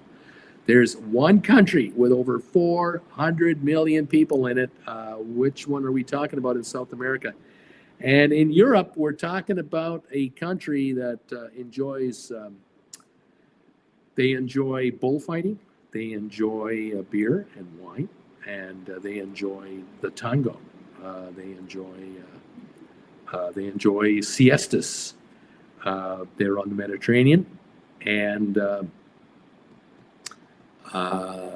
enjoy beer immensely. So far, I've got a blank. No one's answering. Australia, no. New Zealand, no. South American country starts with the letter B. Big population country with the letter B in South America. In Europe, it starts with the letter S, and they love their bullfighting and they love their beer and wine. What country am I talking about in Europe? This country in Europe has the oldest city in Europe where cruise ships go to get refurbished, with the world's largest dry dock facility to handle the largest cruise ships in the world. And Sharon and the author himself found this channel because I did a story about a Royal Caribbean ship that got damaged by a falling crane back in the Bahamas, Freeport, Bahama. It had to go over to this country, to the city in this country, to get dry docked, to get repaired. I wonder if anyone knows the country I am talking about over there. I'm waiting. So far, nobody. Okay, here we go. South Africa. Brazil, yes. Brazil is the South American country I'm looking for. Thank you, everybody. Now we're looking for the European country. Brazil is number 4 at 13.5 million. Colombia, Brazil, Sweden. We've got it now. Here, everyone is getting it now. Sharon, Kevin, Ms. M, Donnell, Deep Value, Brittany, Spain, España. Number 10 in the world for beer production is España. All right. Thank you, everybody, for guessing all the other guesses. Yes, when the oyster seal fell off the dry dock and it was taken to Cadiz, Spain. That's when we found your channel. I don't forget this stuff. You know, people think I'm old, I'm forgetful. I don't forget. A YouTuber never forgets. What was my name again? The Ritz-Carlton was the hotel chain I forgot about, but now I remember. See, we remember eventually. That was a chain in the Cayman Islands, the Ritz-Carlton. They have a beautiful facility there, 1,000 a night and up in that one. Let's go to the next quiz. Are you ready? Oh, Jen wanted this one so bad. Jennifer wanted me to do this one so badly. She wanted me to ask you a question. What are the 16 countries in the world that eat the most chocolate per capita? Chocolate! Who are the chocolate eaters of the world? Who are the countries that eat the most chocolate per person? Talk to me. Jen is guilty of said crime, she says. What are the 16 leading countries of the world that eat the most chocolate? Here we go. We have, let me double check here. Oh, everybody went through here. Okay, we have Sharon coming in with Germany. Number 2 in the world. Germany, 10.4 kilos. That is 23 pounds of chocolate per person per year in Germany, and they're number 2. Brittany, the United States of America, they are number 10 at 5.3 kilos, 11 pounds or so. Belgium, Sharon is thinking Belgium, number 3 for Belgium, 10 kilos, 22 pounds. Deep Value. Sweden, Bruce, Sweden, number 8, about 16 pounds a year. Sharon, France, they love chocolate in France, number 9 in the world at about 15 pounds a year. Ms. M, Swiss chocolate, Bruce, Switzerland. It's the Toblerone and the Lindt chocolates. Yeah, Switzerland, number 1, 11.6 kilos, 25 pounds per person per year. That's a half a pound a week in chocolate. Jen is going, half a pound a week? What's the big deal? What that's breakfast for me. Kevin, the USA. Brittany, what about Canada, Bruce? I mean, Jen is here. She's helping the country with its consumption, right? Canada does not make the list. And no, it's not the people, it's per person consumption. That's right. Canada does not make the list. To make the list, you have to have 2 kilos, which is only 4.5 pounds. Jen eats 4.5 pounds a week. What she's putting 200 pounds of chocolate in her face every year. I'm going to get it later. I'm really going to get it. Germany, we have UK, Brittany, the United Kingdom, Bruce. Are they on the list? Number 5 in the world, 9.3 pounds or per kilos. That's 20 plus pounds. Kevin is thinking China. Nope. China on a per person basis does not make the list. Canada didn't make the list. Italy, Connie is thinking Italy. Yep, number 14. About 8-9 pounds. They put it on their digestive cookies. Donnell, what about Ireland, Bruce? Don't the Irish love chocolate too? Yeah. Ireland, number 6 in the world, 20 pounds a person. Donnell, how are you doing? How are those pants fitting on your? I'm guilty. I'm doing my thing for chocolate consumption, Donnell. I'm sure you are too. Kevin had the UK. Miss M had France. Brittany had Germany. Kirk had Belgium. Robert, I'm one of those guys. Brittany, what about Brazil for chocolate consumption? Brazil makes the list? Nope. We've got about 5 more to go. Kevin, the Netherlands, number 12, 10 pounds a year. Japan from Ken, number 16. They're 2 kilos, so they're about 4.5 pounds. They just made the list. Brittany, Australia. Yep, number 13, 4.4 kilos, about 10 pounds a year. Louise, Dominican Republic. No. Switzerland, we got it. Kevin, Mexico didn't make the list. I need 4 countries, and they're all European to make it easy for you. What about the Vatican? Have they ever done studies about how much chocolate the Pope eats and all of his pals over there? We don't know. Switzerland, we've done. Actually, Nestle's is from Switzerland too. Yes. Yes, Nestle's is Switzerland. Yeah, hello. Yeah. France, we've done. Spain, we've done. Oh, no, wait a minute. Spain, the best hot chocolate of my life was in Barcelona. Spain is number 15, 3.4 kilos, about 8 pounds of chocolate a year. Sharon, you got something going there. Italy, we've done. Looking for 3 more European countries. Brittany, Bruce, next week you should do a trivia question about a certain ship that hit an iceberg next week. Ken Koreka, Poland is there. Are they on the list? No. Denmark, Brittany wants to know. No. Sharon, Russia, no. Dominican Republic, no. Colombia, no. China, no. New Zealand, no. Spain, España, we've done already. Luxembourg, no. Czech Republic, nope. Liechtenstein, Austria, yes. Number 4, 22 pounds a year from Austrians. Monaco, no. Norway, yes. Number 7, 18 pounds a year. And Slovenia, 1 country to go. No, it is a country very far north. Very far north in Europe. Does anyone know the country at the top of Europe? Here, we'll have it in a minute. Sweden, Norway, the neighbor of Sweden and Norway at the very top. Actually, yeah, the very top. That's right, bordering Russia. Slovakia, Iceland, not Iceland. It's an island unto itself. I'll get you that. No, it's right beside Norway and Sweden and Russia. And Donnell has Finland. Yes, Finland. Number 11 on the list, 5 kilos, about 11 plus pounds a year, 12 pounds a year. That's the chocolate community.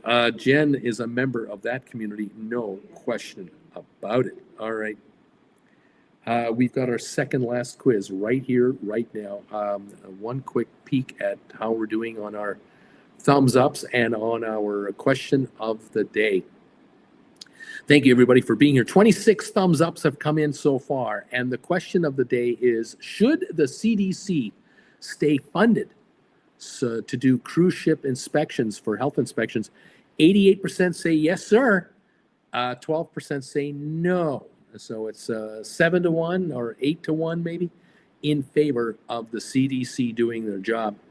Interesting results. We have 26 thumbs ups and counting. Thank you, all of you. Here is your next question. Ms. M, 11 kilos, my kind of people.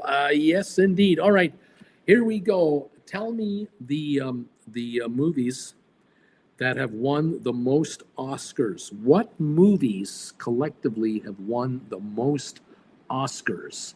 The number one movie is 11. What's that? Speaking of a cruise ship in April. Hint. The number 1 movie has 11 Oscars. The last one, number 28, is tied with 7. And here come the guesses right now. Brittany, I'm a member of the chocolate consumers community, by the way. Brittany, what about the Titanic, Bruce? Kevin is thinking Titanic. Sharon is thinking Titanic. 11 Oscars tied for first. There are 2 other movies tied with 11. Deep Value is thinking Matrix, the movie called Matrix. Nope, didn't make it. Sharon, La La Land. Did La La Land get a lot of Oscars to get up there? Did not make it. Titanic, we've got The Godfather. Kevin is wondering, it was Best Picture. What about all the others?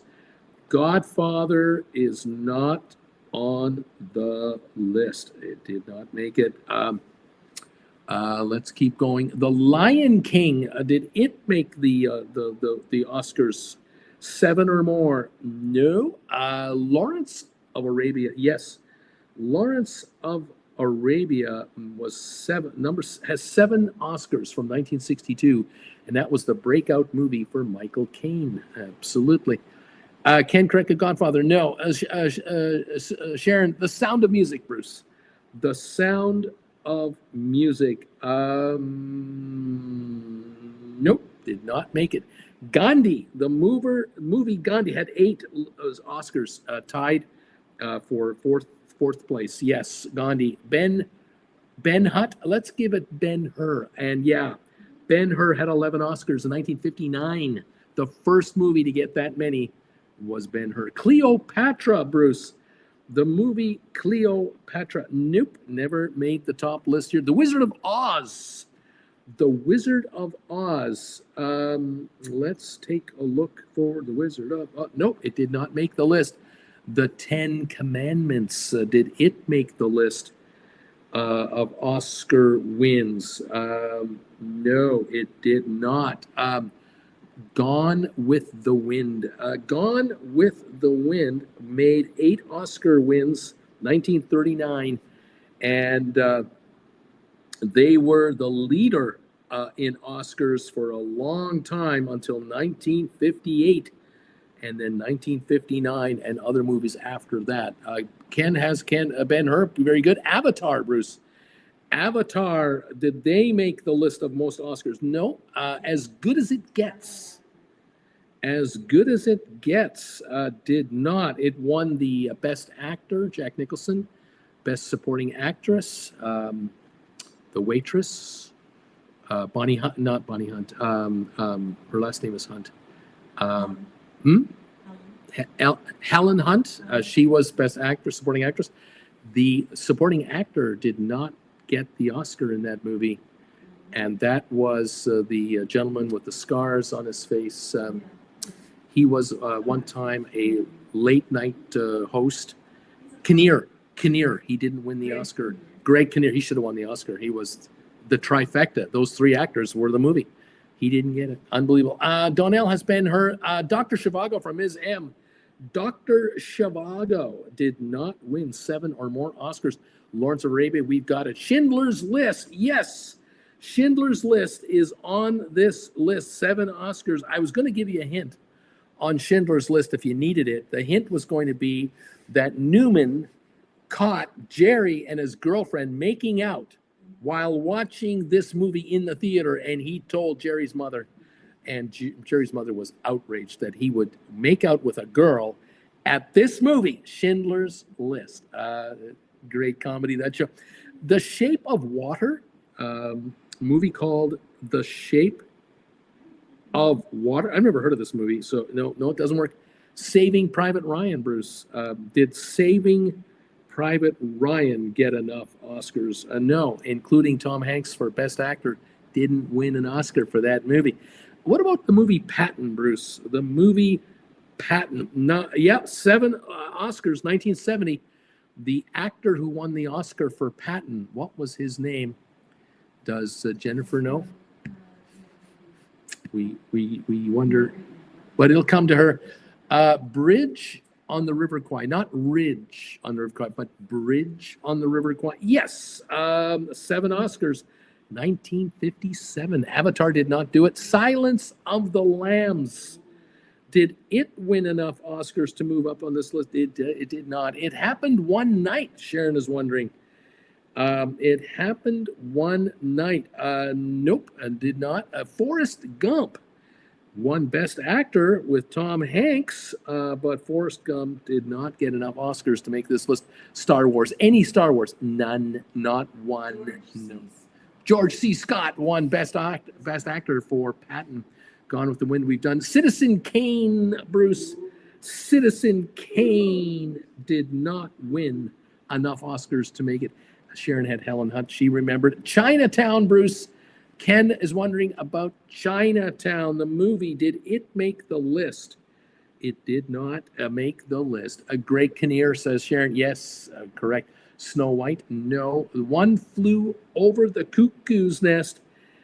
No, did not make it. Mary Poppins, the movie Mary Poppins did not win 7 or more Oscars, but I'll give you a hint. Well, I don't have to. Someone's got it already. We have Wonderful Life. I don't think it won anything to get up there, but Sound of Music. I was going to give you the hint. The actress that was in Mary Poppins, that played Mary Poppins, the original movie, was in this movie as the lead actress. The Sound of Music. Yes, That movie, The Sound of Music, did it not win enough? I thought we had it. What am I thinking about? No, wait a minute. Where am I going here? Mary Poppins, Sound of Music. No, it wasn't The Sound of Music. I'm thinking of another movie. I'm sorry. Sound of Music did not win enough Oscars to get on the list. I am thinking of yet another musical that I confused this with. You'll get it. You'll get it. Is it, or is he Ed Broadbent? Steamer's in the house. What's going on, buddy? How you doing? Kevin, Lord of the Rings. Yes, Lord of the Rings, The Return of the King won 11 Oscars in 2003. Those three movies, Lord of the Rings, Titanic, and Ben-Hur, are the leaders with 11 Oscars each. Kevin Chapman, The Return of the King, Lord of the Rings. You got it. Sharon, George C. Scott, exactly. On Golden Pond, Bruce.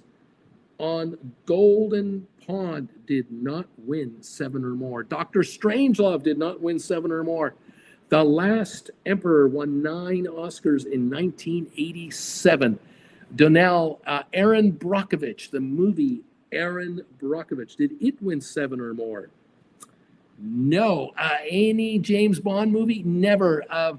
Fried Green Tomatoes did not win 7 or more Oscars. Shawshank Redemption. That's a movie I love, is Shawshank Redemption. Fried Green Tomatoes. Jen loved that movie. It did not, Sean. Shawshank Redemption did not win. Christmas Story did not. West Side Story, number 2 on the list.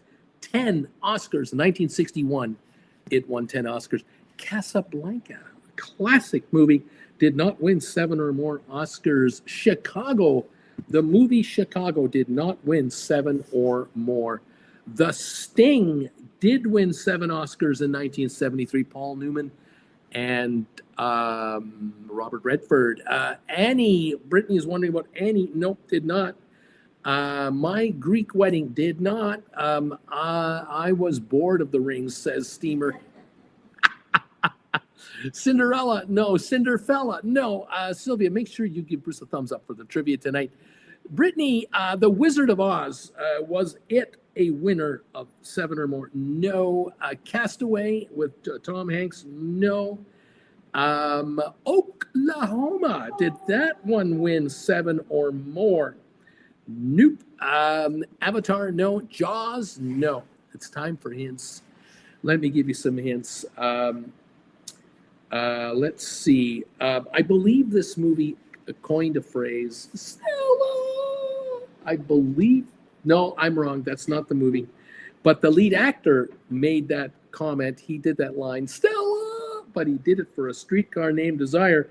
The movie I'm thinking of was produced in 1954. It won 8 Oscars, and he was the lead actor in that movie. Larry Blake is thinking Gigi. Yeah, number 9 Oscar, 9 Oscars in 1958. Walk the Line and A Streetcar Named Desire. Neither were up here, but there's a movie that you've got it. You got it coming up. But what about The Beachcombers, Bruce? The movie. Didn't they win any Oscars? Ken Correca, On the Waterfront. Kevin, On the Waterfront. Yes, On the Waterfront won 8 Oscars in 1954. And the lead actor was the actor who played The Godfather, Marlon Brando. Exactly. Sylvia, The Little Princess. Did it win 7 or more Oscars? Nope.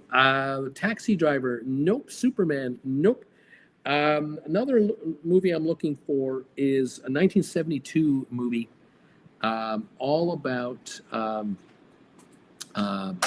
dancing on in a French nightclub. Who's the actress? The daughter of Liza Minnelli, the daughter of what's her mother's name? Gone with the Winds. A Wizard of Oz.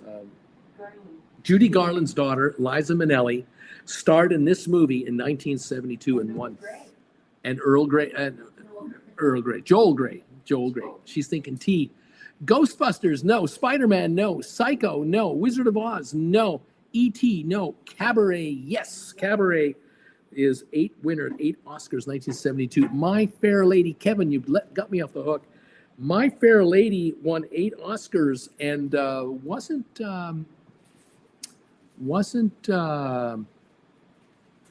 Julie Andrews in that movie? Yeah.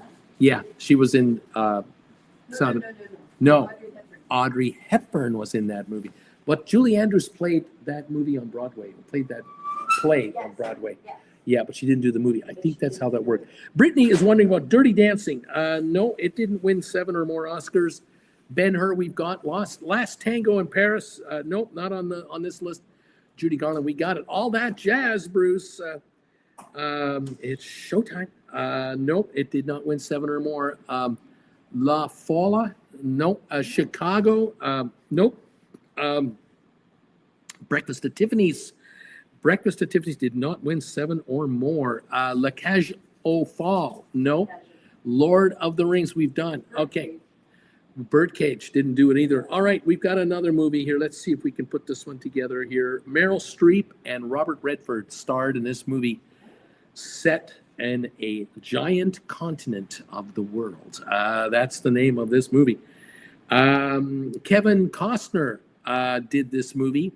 He had a buddy of his living in his house in LA who was a down and out writer.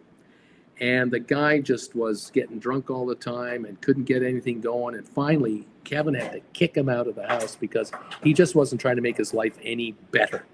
So he left a screenplay behind for Kevin to read and moved to Arizona for a while. And 6 months later, he's calling him saying, "Did you read the script I left behind? Did you ever read it?" He says, I'll get to it. Said the week later, he picked up the script to this movie that he then directed and starred in that won 7 Oscars. What movie am I talking about? Now, Sharon is thinking about a movie here called The Deer Hunter. Did The Deer Hunter win 7 or more Oscars? It did not. Ridiculous, don't you think? Out of Africa from Donnell and Ms. M. Brittany had Africa. Louise had Out of Africa. Yes, Out of Africa won, where are we? 7 Oscars in 1985. That's right. The Thornbirds, did the movie The Thornbirds win 7 or more Oscars? Nope. Dances with Wolves, that is correct. That is the Kevin Costner movie that his best friend, or one of his best friends, who was a down and outer, wrote, and Kevin didn't read it for like almost a year. He said, I couldn't believe when I read it. I called him up. I said, I've got to make this movie. Get back here. Dances with Wolves. 7 Oscars, 1990. Leaving Las Vegas, Sharon is wondering, did that movie win 7 or more Oscars? No, it did not. Steamer, imagine if the channel Traveling with Bruce with 2 L's was made into a movie. Oh my God, can you imagine? Sharon, Broadcast News. Nope. Good movie. Brokeback Mountain. Nope. Not on the list. Rocky. Nope. Field of Dreams. Nope. Should have, but no. There's a movie that was made with George Clooney, and it starred with George Clooney. It starred a gal who has made a ton of movies, and she played a specialist, a mission specialist from NASA. He was a mission specialist from NASA, and they ran into all kinds of problems in outer space, orbiting the Earth, and they were running into all kinds of problems. And I'm wondering if you know the name of that movie that was set in space, where there was just all kinds of stuff floating around, and satellites got bumped into, and it just became a roaring mess. And this gal had to find a way to get back to Earth. I wonder if you remember the name of that movie from 2013. Do let me know. Now, Brokeback Mountain, no. Kramer versus Kramer, no. Slumdog Millionaire, yes. 8 Oscar wins in 2008. China Syndrome, not on the list. We've got Brewster's Millions, new. Tom, I'm late to the party, pal. Casablanca, nope. The Perfect Storm, no. Rain Man, no. Gravity, yes. Gravity, with the actress, what's her name? From Texas. Yeah, you know her. We know her. We all know her. Gravity, we all know the movie Gravity. Sandra Bullock. Thank you, Miss Ann. Sandra Bullock. There you go. A movie came out 2 years ago, all about the creation of mankind's most destructive thing ever created. And it was named after the scientist that kind of created it. Do you remember that movie? More guesses from All About Eve, The Green Mile, Apollo 13. None of those movies won 7 or more Oscars. We've got Oppenheimer. Yes, Oppenheimer, not seven wins in 2023. There was another movie that was done that English majors love this movie. If you're a linguist, you love this movie. If you're like me and you know songs and you know guitar solos and key changes in songs, you don't give a crap about this kind of a movie. But if you love words and you're in love with words, you're going to be in love with this one. Shakespeare in Love, says Sharon. There you go. Yeah, 7 Oscars, 1998. The movie Manhattan contributed, Kevin contributed Oppenheimer too. Connie, Twister, Oppenheimer, Shakespeare in Love, and King's Speech. None of those other than Oppenheimer. We've got those already. We're still... Colin Firth won the Academy Award, and his speech therapist did not win an Academy Award for supporting actor. Ridiculous. I believe the King's wife, Her Majesty, she won an Oscar for Best Actress. I think so. I could be wrong on that, but I know she was up for it. But the co-star of the movie didn't win an Oscar. Outrageous. Good Will Hunting and The English Patient. The English Patient is a correct answer. 9 Academy Awards in 1996. I'm looking for a movie from 1953 that was done an eternity ago, and that is your clue. No, not for that film. Sharon says she was not. No, she did not win an Oscar for that film. I'm also looking for a movie from 1984 that won 8 Oscars and was all about a composer. Was all about a composer, an incredible composer who wrote his first symphony at the age of 7 or something like that. Robert, come on, Uncle Bruce, ask Auntie Jen for a Traveling with Bruce bagel. Come on. Kevin, from here to eternity, Bruce. From here to eternity. Stephen, Kevin, Miss M, you're not fooling us. This eternity thing. Yes, 8 Oscars in 1953, From Here to Eternity. We've got 3 to go. 1944. The first, it's a 3-word title. The title is Blank My Blank. And it's not dirty. It's not dirty. Anybody guess? Kevin, Amadeus. Yes, sir. Amadeus was the 1-word. Mozart, Donnell, you got it. Beethoven, Uncle Buck, Beethoven. We're at the New England premiere of Amadeus in Boston. Nice. I mean Amadeus, not Mozart, says Donnell. Kevin, Gandhi, we already got Gandhi. Milos Forman directed. Parent Trap, Going My Way, Blank My Way, Going My Way. 1944, 7 Oscar wins. Yes. 2 to go.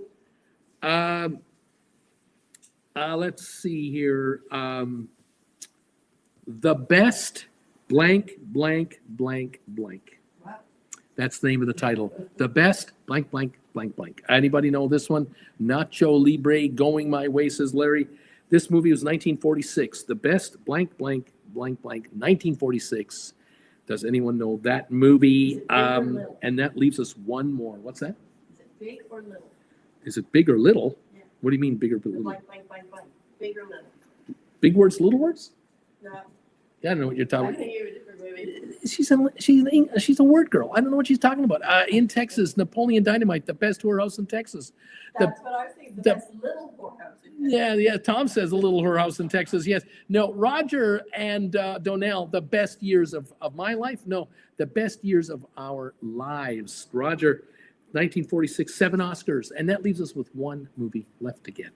Now, a 2022 movie. Tom, it's not Casablanca. Larry, the best years of my life. There you go. This won 7 Oscars, and it was blank, blank, all at once. Blank Blank All at Once was the title of this movie.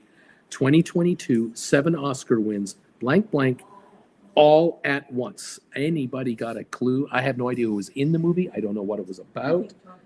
I have no idea. And Sharon, you're not going to get this past Sharon. Sharon, Everything Everywhere All at Once. There you go. 7 Oscars 2022. Was the actress in there from Australia, the Nicole Kidman, was she in that movie? No? Jen says no. I don't think so. It was. She doesn't think so. So no, she says. There's no dang way. We finished this movie quiz, by the way. You don't have to put any more guesses in. Everything, Everywhere, All at Once. No, she was not, says Sharon. She wasn't in that movie, so I can't get the stuff past Sharon. She's too sharp for me. There you go, kids. That's Oscar movie wins. We have one more quiz. This is for you sports fans out there.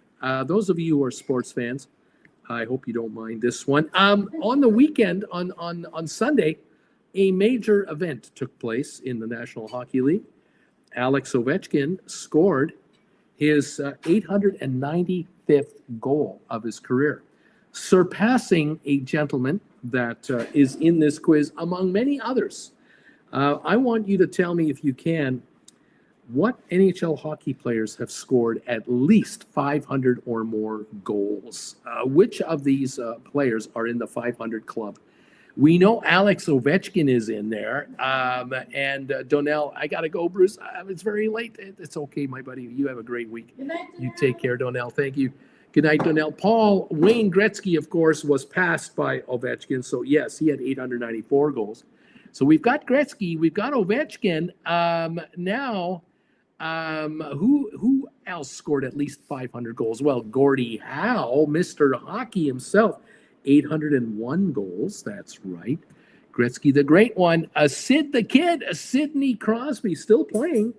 The Sid the Kid has 622 goals, and he's still going. He needs 3 more to catch a couple of more guys. Tom is wondering about Mario Lemieux. Yes, 690 goals. Mario Lemieux. Brett Hull was a prolific goal scorer, 741 goals to be exact. He's in the top 1, 2, 3, 4. He's the 6th highest scorer of all time. Bobby Orr, no. Bobby Orr is not a goal scorer, and he did have a number of points, but he lasted way too soon to make it to the top of this list. What about Mark Messier, Bruce? Yes, Mr. Mark Messier, 694 goals, 4 more than Mario Lemieux. No, not Flin Flon. He was Sherman Park. Phil Esposito, 717 goals. He's in the top 10. Jaromir Jagr, he's number 4, 766 goals. Donnell by Sharon. I'm going for some much-needed Z's. Good night, everybody. Thanks, Donnell. Brittany, I don't know hockey, but I do know all about NASCAR. Ken Correcca, Bobby Hull, his dad. Yes, Bobby had 610 goals in the NHL. Sharon, what about Mike Bossy? Absolutely, 573. Stopped playing in 86. Tom, what about Mats Sundin? 564 goals. Retired in 2006. Steamer had Bossy as well. And Steamer thinking Mario Lemieux. And Roger had Maurice the Rocket Richard, 544 goals. He retired in 1957. I thought he played until 1960, but it doesn't matter. Maurice Richard is on the list. The Rocket is what he was nicknamed just before television broke out. He was on TV his last 5 years, but had he been the next 5 years, he would have been the superstar of television. But he was the legend himself. Joey Mullen, the American, yes, 502 goals, 1997. He is Bruce. The Rocket retired in 1960. Ken Correcca, Fedorko, Bernie Fedorko. What about him? Is he on the list? Bernie Fedorko. No, Bernie Fedorko is not on the list for 500 or more goals. What about the pocket rocket, Henri Richard, the brother? Did Henri Richard break 500 goals? He won a bunch of Stanley Cups, but he did not break 500 goals. Marcel Dion, Steamer, yes, 731 goals, top 10 guy. Fedorov, Ken Correcca. What about Fedorov? The last name Fedorov, is he on the list? I don't see Fedorov on the list. Guy Lafleur, Kevin, the Flower. Yes, Guy Lafleur was at 560 goals. Gordie Howe, we've done. Gretzky and his bro are top point scoring brothers in the NHL. The brother has 1 goal, and the other brother has 894. They're the top scoring brothers. No, they're not. It's not. They're not the scoring brothers. The top. You are right. Wait a minute. You might be right. Bobby Hull and Dennis Hull. I'm thinking Dennis Hull. Didn't he do 400 goals? But together they didn't do 800. You might be right there. I could be wrong on that. They're close. Elbows up. It's a good one. Dennis Potvin, the defenseman, did not get 500 goals. Stan Mikita. Stan the man. Yes, Stan the man Mikita. 541 goals, all with the Chicago Blackhawks. Brad Park, Bruce, another defenseman, did not get 500 goals. Pavel Datsyuk. Pavel Datsyuk, did he get 500 or more goals? Pavel Datsyuk is not on this list. Probably with assists, he got over 1,000, but he's not a goal sniper. I am looking for a former Ranger who was a real popular guy. Also, he was popular in Washington with the Capitals. He was the Capitals' leading scorer for years and years before Ovechkin showed up. I'm looking for a guy who played in Winnipeg and got 76 goals in his rookie year. Never to match that number again, but he ended up with 684 goals in his career, and most of those years were with the Mighty Ducks of Anaheim. Does anyone know who I'm talking about? He was a Winnipeg Jet, an Arizona Coyote, and then he ended up in Anaheim. Best hockey player ever, Bobby Orr. Not much discussion there, although Gretzky, Bobby Orr, though, oh my God. Teemu Selanne, the Steamer. Yes, Teemu Selanne ended up with 684 goals. A player that ended his career in Los Angeles. Had 668 goals. Real heartthrob of a guy. Another one was a heartthrob in Detroit, and he is now the president of the Toronto Maple Leafs. So who am I talking about? Another guy I'm looking for was a Buffalo Sabre as a tall centerman, and he was the power play goal scorer of all time. Delaney, someone's asking about Delaney. I don't know who that is. Stephen, hockey, soccer with sticks and bowling. That is all I know. Esposito, we've got Mahovlich. Frank Mahovlich, the Big M, had 533 goals. You still haven't named my favorite hockey player of all time, who I've mentioned a few times on the air. He scored exactly 500 goals, and he got his 500th goal, I believe, in his last ever game. Maybe his second last game. I'm not 100% sure on that. Brendan Shanahan, Bruce. Yes, sir. Brendan Shanahan from Detroit. 656 goals. He's now the head of the Toronto Maple Leafs. Andreychuk, Bruce. Yes. Dave Andreychuk, 640 goals. Power play, man. He scored more power play goals than I think anybody, if I'm not mistaken. I'm looking for a guy who made the classiest move in all of hockey history. Upon winning his second Stanley Cup, he was presented the cup by the commissioner of the NHL, Mr. Bettman. The captain gets the cup and raises it above his hands in thrilling victory. But he didn't. He got the cup, held it at his chest, turned around and handed the cup to another player who had played 26 years and won his first and only Stanley Cup to allow him to lift the cup in triumph for the Colorado Avalanche. Who is the captain of the Colorado Avalanche that ended up scoring 625 goals? That is the owner of the classiest move in NHL hockey history. Does anyone know who I am talking about? This man is so revered. Dale Hunter is a guest. No. Stevie Yzerman, 692 goals for Detroit, but that's not who I'm talking about. But Stevie Y. Stevie Y is now running Tampa Bay. I think he's running Tampa Bay.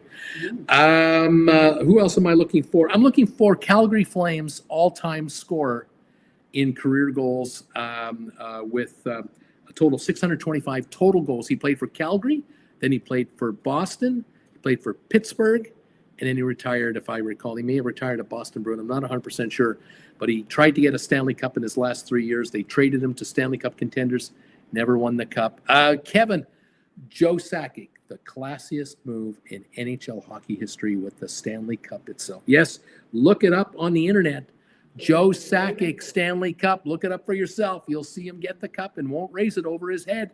He gives it to Raymond Bourque, former Boston Bruin, who got traded to Colorado, and he won the cup in his last season there. Tom, Jerome Iginla, yes, 625 goals. Kevin, you have just named God himself, as far as I'm concerned, Lanny McDonald. 500 goals. Lanny got Toronto and Colorado Rockies and the Calgary Flames. He scored his 500th goal at home. I was there, and Lanny got his 500th. Whew, that was close. He got 501 assists for 1,001 points, and he's a Hall of Famer. The man is a god. Phil Pritchard? I don't know who that is. Ty Domi? Pasternak? No. I'm looking for a guy who used to get the puck from Wayne Gretzky all the time. Gretzky over to this guy in the net. Who am I talking about? 601 goals. I'm looking for the fellow that played in Calgary. Then he went to Dallas. Then he went to New Jersey, and he won a cup in Calgary. He won a Stanley Cup in Dallas, and he won a Stanley Cup in New Jersey. And he's got 564 goals, and he's from Ithaca, New York. And he played with Lanny McDonald for a few years. He was a centerman. As a centerman, he scored 50 goals. That was a feat, to say the least. Anybody know who I'm talking about? We have Mike Modano coming in. Thank you. Mike Modano had 561 goals, Dallas Star all his life, but that's not who I'm talking about. We have Yzerman coming in. I'm looking for, there are two brothers playing in the NHL right now, one in Ottawa, one in Florida. The one in Florida just won the Stanley Cup last year. The one in Ottawa has not won the Stanley Cup before. Both of them have a father who got into the league first, and he has 538 goals. Really? And when he saw his son score his first ever goal from the stands in the arena, I can't remember which of the two brothers, bawled his eyes out. And he was a tough guy, a big, tough guy. St. Louis Blue, both sons, I believe, were born in St. Louis. Who am I talking about? That many goals. Yeah, his first name was Keith. What is his last name? Yari Curry, Kevin is thinking, Gretzky to Curry, 601 goals. Edmonton to Los Angeles. Curry had it going on. Absolutely. This gentleman was nicknamed the Chief, and he played for the Boston Bruins. His nickname, the Chief. He did play with Bobby Orr. Who am I talking about? Did Bobby Orr Nystrom score 500 goals? Bobby Nystrom did not score 500. Tom Tkachuk, there it is. I see the spelling. It is Keith Tkachuk, Tkachuk. Keith Tkachuk, the father, scored 538 goals. The two sons, you got one. Matt played for us, Matthew. Matt Tkachuk. Matthew Tkachuk is in Florida now. He was with Calgary. And then Brady. And Brady Tkachuk is in Ottawa. Both are captains of their teams, I believe. Kevin, Johnny Busick, the Chief. Absolutely. Johnny Busick, 556 goals. Who am I talking about? This gentleman scored 524 goals. He was a New York Islander captain. Then he won the cup there many times, 4 times. Then he went to Pittsburgh and won it there twice. And he was a junior. He won the Golden Junior. He never lost. This could be the guy, but this gentleman, when he won the Stanley Cup in Pittsburgh, they took the Stanley Cup to the Pittsburgh Pirates game. And it was a rainy day that day, and they had the tarp out on the field. And he brought the cup out, and he ran with the cup on the tarp and slid into home plate, holding the cup in the air, and the crowd went nuts. Who am I talking about? The captain of the New York Islanders for their 4 consecutive Stanley Cups. He was Bossy's teammate on the same line. Tom, I know because of the 4 series final. Ken Koreka, Ted Lindsay. Bruce, did Ted Lindsay get 500 goals? He got 500 penalty minutes a year. Ted Lindsay did not get 500 goals. I'm looking for a player that played for the Winnipeg Jets, the captain of the team, sensational rookie, great career, died prematurely of cancer just a few years ago. The city of Winnipeg is still crying about it. Who am I talking about? Does anyone know that one? Have you ever seen the Stanley Cup in person? It's an impressive piece of hardware. I have seen it in person. I saw a Stanley Cup winning game. Sharon, who was the captain? Was it Gillies? I'm thinking about somebody else. Is it Goring? No. Trottier? Yes.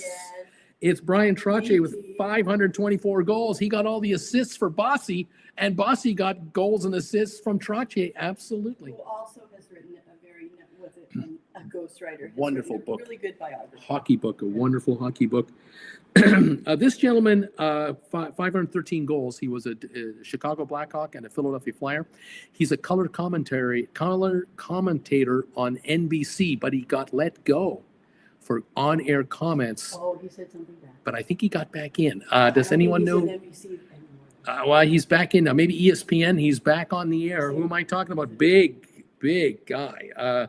But he had beautiful hands. He got 513 goals. Eddie O. Ed Olczyk. Did Olczyk make the list, Bruce? Eddie Olczyk. Ed Olczyk did not get 500 goals. I thought it was Eddie that had said something wrong. And No, it's not Eddie. No. I had it in my hockey career. Now, I'm looking for a gentleman who would be called a gentleman who played for one team in his entire career. He had 507 goals. He won multiple Stanley Cups. And there was a story where he parked his convertible car on the street in front of a hotel. I think it was the Queen Elizabeth Hotel. Not going to tell you the name of the city. And a police officer saw that the car was, in his opinion, illegally parked. And he pulled out his ticket book and was starting to write a ticket on this convertible when a member of the public walking by came up to the officer and said, "I don't think this is a good idea that you should be writing a parking ticket for this car." And the officer said, "Why not? It's illegally parked in front of this hotel." No, it's not. Then the individual said, "Do you know whose car this is? This is a god who drives this car. A god drives this car. You don't give a ticket to this man's poop. Don't stink in this town." Who am I talking about? Kevin? Jean Beliveau. Yes, Jean Beliveau has 507 goals. A gentleman. A classy gentleman. Calgary got a brand new arena in 1984. Jen and I got season tickets starting at that year for the Calgary Flames. And the next year, the Calgary Flames hosted the NHL All-Star Game. And so all the best players came to Calgary for this grand celebration, a 3-day event. Pre-game, they announced ceremonial captains for each team. And the ceremonial captain for one of the hockey clubs, the Eastern hockey clubs, was Jean Beliveau. 5-minute standing ovation from the Calgary Flames hockey fans for Jean Beliveau, retired hockey player. His poop didn't stink in our town either. Isn't that amazing? Wayne Gretzky, we've already guessed Wayne Gretzky. I think we're just about done. I'm going to mention one more player. He was the Buffalo Sabres, early days, sensational goal scorer. He was on the French line. What was that line called? The French line. The French Connection Oh, line. the French Connection. He was the center of the French Connection line, and he scored 512 goals. And the Sabres made it to the Stanley Cup final one year, only to lose to the Philadelphia Flyers in the Fog Bowl. Who am I talking about? The gentleman that passed away way too young as a Winnipeg Jet. He retired, and then 15, 20 years later, he passed away from cancer, was Dale Hawerchuk. The city still weeps for Dale Hawerchuk. Gilbert Perreault was the Buffalo Sabres hero, 512 goals. You guys have done very well here. You really have. You didn't get Joe Nieuwendyk. He won the Stanley Cup in Calgary, Dallas, and in New Jersey. 3 different teams. He scored 564 goals. Great career. Mike Gartner, 708 goals, a member of the Washington Capitals, the prolific scorer. Dino Ciccarelli, pest, Flames fans don't like that guy. 608 goals. Steve Stamkos is still playing for Nashville, 579 goals. Mark Recchi ended his career.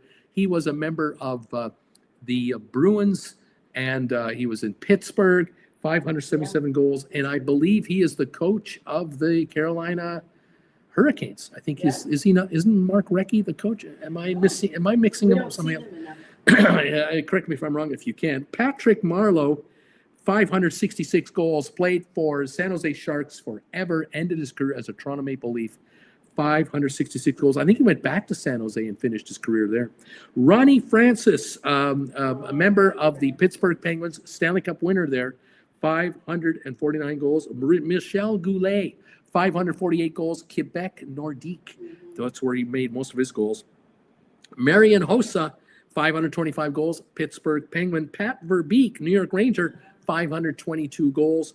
Pierre Turgeon, Buffalo Sabre, if I'm not mistaken, 515 goals. Evgeny Malkin, Pittsburgh Penguin, 513 goals. Jeremy Roenick was the on-air personality I was thinking about, Oh, who yeah, I he think did. He is said back something on the wrong. air. Yeah, he is. Yeah. And Peter Bondra, Washington Capital, 503 goals.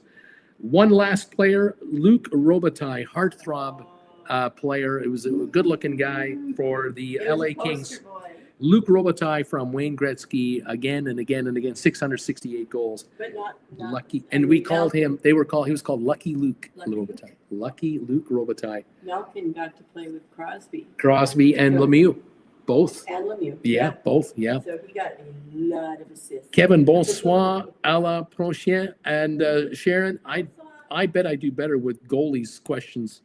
We might do a goalie question next week. I had one in mind that I might do next week. Anyway, Sharpen thank you. up on your goalie, Sharon. Yeah, sharpen up on your NHL goalies, everybody. Thank you, everyone, for joining me tonight for trivia. I hope you had a good time with it. It's always a fun thing to do. I appreciate all of you who come on here and hang out. Thank you for 53 of you who voted tonight. 53 people answered my question of the day. 32 people found the thumbs up button tonight. Thank you for the thumbs ups. Keep them coming if you can. Should the CDC be funded so that they can do cruise ship health inspections? 91% of you say yes, for crying out loud. 9% say no. Unfortunately, the CDC has been stripped of its staff, and the people who do the cruise ship inspections have been fired and are no longer with the organization. And this could pose problems for us. I don't know. 32 and counting on the thumbs ups meter, now 33. Thank you so much, everyone, for joining me tonight. Have a wonderful week, everybody. Hug someone you love a little longer. You never know when it's the last time. Sharon, thanks, Bruce and Jen, for another fun night. Kevin, great time, Bruce. Happy week to all of you. Robert, Mailhout, good night. Uncle Bruce and Auntie Jen, we'll see you tomorrow morning on your other channel. Brittany, Titanic should have a question next week. There you go. Deep Value, the options. Have a good night, Uncle Bruce. See you tomorrow morning as well. And Debbie Emanuel, thank you, Debbie, as always, for being a follower of the channel. All of you have a wonderful week. Take care, all. We'll see you next Monday. Bye for now.